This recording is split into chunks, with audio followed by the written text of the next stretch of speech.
बिस्मिल्लाहिर्रहमानिर्रहीम। अस्सलाम वालेकुम। क्राइम बुलेटिन के साथ मैं हूं सुंदस खान। शामिल करते हैं हेडलाइंस।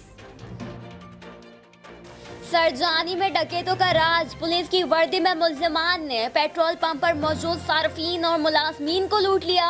वारदात की सीसीटीवी फुटेज मंजर आम पर आ गई। मुल्जिमान ने पुलिस मोबाइल डकैती के दौरान इस्तेमाल की। 8 से 10 मुल्जिमान वारदात में शामिल थे। मुल्जिमान 18 से 20 हजार रुपए छीन कर फरार हो गए। वाक़ये की इत्तला थाने में देने के बावजूद ताहाल कोई कार्रवाई अमल में नहीं आ सकी। सीआईए पुलिस की कार्रवाई, 4 मुल्जिमान को गिरफ्तार कर लिया गया। मुल्जिमान कार चोरी करने की वारदातों में मुलव्विस थे। पुलिस ने मुल्जिमान से 2 टीडी पिस्टल बरामद करके मुकदमा दर्ज कर लिया।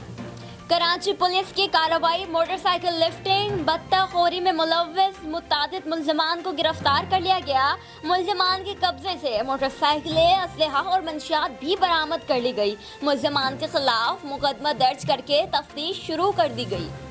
थाना बलूच की हुदूद कयूमाबाद पुल के दरमियान 2 तेज रफ्तार मोटरसाइकिल सवारों की आपस में टक्कर हो गई। एक नामालूम शख्स मौके पर ही दम तोड़ गया, जबकि दूसरा जख्मी हो गया। जख्मी फैजान और जाँ बहाक होने वाले शख्स को जीना अस्पताल मुंतकिल कर दिया गया।